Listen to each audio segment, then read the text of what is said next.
अस्सलाम वालेकुम viewers, easy branded stitching ideas में एक बार फिर खुशामदीद व्यूवर्स। आज मैं इलास्टिक लगाने का तरीका आपको बता रही हूँ कि ट्राउज़र में हम किस मेजरमेंट से इलास्टिक लगाएंगे। सबसे पहले हम ये एक अच्छी क्वालिटी का इलास्टिक ले लेंगे और ये अगर आप अच्छी क्वालिटी का नहीं लेते तो सही मेजरमेंट के बावजूद कुछ अरसे में ये लूज़ हो जाती है इलास्टिक। तो टोटल नाप आप अपने हिप के इर्द गिर्द ले लेंगे और यहाँ पर जो मेरे पास मेजरमेंट है वो 40 है और जो भी आपका टोटल नाप हो उसमें से आपने 10 माइनस कर देना है, या मतलब मेरे पास 40 है तो मैंने 10 माइनस किया है। ये आपके पास जो भी मेजरमेंट आए उसका चौथा हिस्सा आपने माइनस कर देना है। तो यहाँ देखिए ये मेरे पास टोटल जो मेजरमेंट थी हिप की वो 40 थी और यहाँ पर मैंने ये 30 का जो इलास्टिक है 30 मेजरमेंट के साथ यहाँ पर ले लिया है। तो 30 सेंटीमीटर लेने के बाद मैंने इसके दोनों सिरों को किस तरह से मिलाना है ये भी आपने गौर से देखना है। ये एक ट्रिक है, इस तरह से देखिए दोनों सिरे इस तरह से होने चाहिए, एक दूसरे के ऊपर ओवरलैप ना सिलाई करें इसको, क्योंकि अमूमन इस तरह ओवरलैप सिलाई करने से क्या होता है कि नेफे वाला जो हिस्सा है वो काफ़ी थिक हो जाता है। तो हम इसको इस तरह से बराबर से जोड़ेंगे। उसके लिए हम बचे हुए पीस में से ये एक कपड़ा मैंने ले लिया है, इसमें से एक पीस हम कट कर लेंगे तकरीबन 1.5 इंच का।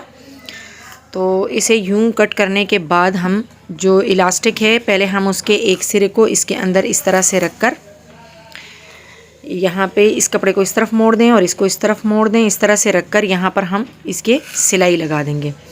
यहाँ पे मैं डबल सिलाई लगाने के बाद आपको दिखाती हूँ। ये देखिए मैंने इसके ऊपर डबल सिलाई लगा ली है। अब दूसरे सिरे को बिल्कुल सिरे के बराबर में जोड़ के रखना है, उसके ऊपर ओवरलैप नहीं करना है इस तरह से। और फिर उसी तरह से जिस तरह से पिछला हमने सिरा इसका सिलाई किया था, इस वाले सिरे पर भी ये देखिए बिल्कुल दरमियान में दोनों मिल गए हैं।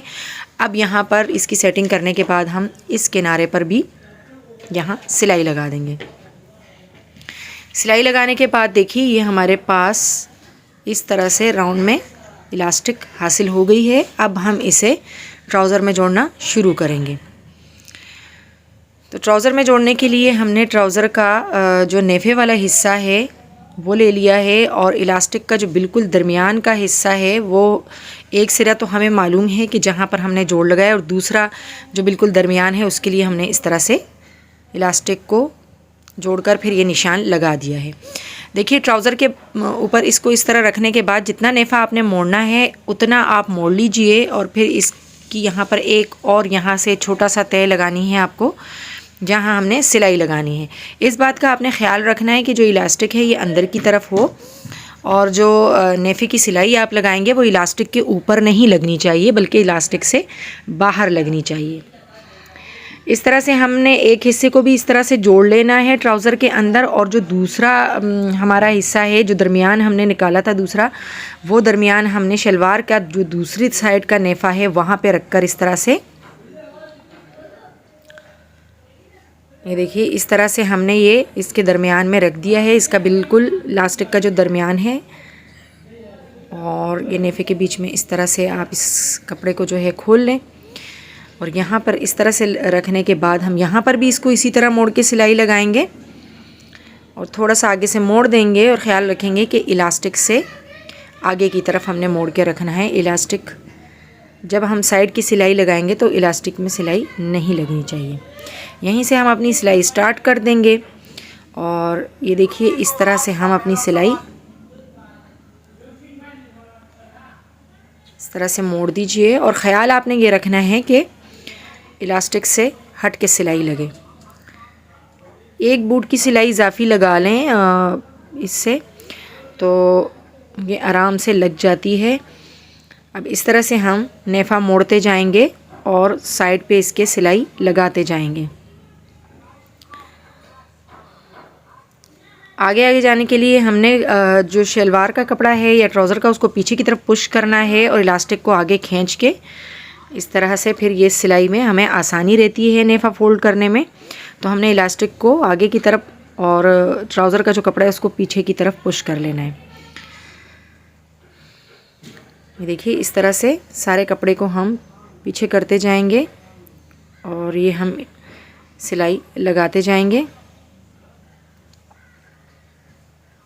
इलास्टिक को खींचते जाएं तो इस तरह से ट्राउज़र का जो कपड़ा है, जो नेफ़ा है, उसकी सिलाई बहुत आसान हो जाती है।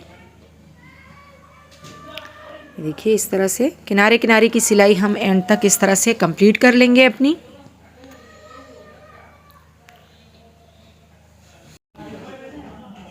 इस तरह नेफ़े की सिलाई ऑल राउंड हम लगा लेंगे और यहाँ पे ये देखिए तकरीबन ये कंप्लीट होने वाली है हमारी सिलाई। यहाँ कंप्लीट हो गई, धागे हमने कट कर दिए। अब नेफ़े का दरमियान का हिस्सा जो हमने फ़िक्स किया था वहाँ से पकड़ के इस तरह से इसको शेक करेंगे तो ये जो नेफ़ा है ये इक्वली डिवाइड हो जाएगा इलास्टिक के ऊपर।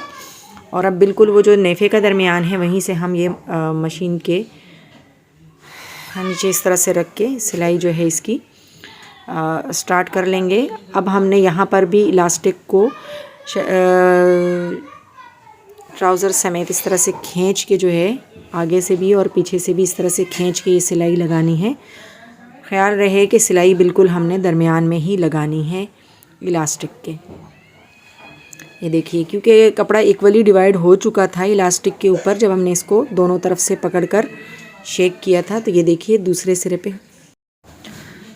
दूसरे किनारे पे देखिए हम इस तरह से पहुंच गए हैं। अब हम नेफ़े के एक सिरे से दूसरे सिरे तक सिलाई लगाने लगे हैं बिल्कुल इलास्टिक के दरमियान में।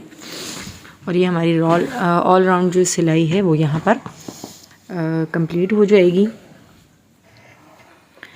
और मैं यहाँ पे आपको ये बताने की कोशिश कर रही थी कि जब हमने इसको शेक किया था तो उसकी वजह से हमारी जो इलास्टिक है वो बिल्कुल बग़ैर किसी झोल के देखिए बिल्कुल इक्वली जो है वो उसके अंदर नेफ़े के अंदर लग चुकी है। एंड तक हमने सिलाई लगा ली है। बिल्कुल इलास्टिक के दरमियान वाले हिस्से में भी हमने ये धागे इस तरह से कट कर लेने हैं। और ये देखिए इस तरह से ये हमारी इलास्टिक जो है वो लग चुकी है। आप देख सकते हैं ये दोनों साइडों से इस तरह से। और ये देखिए अंदर से भी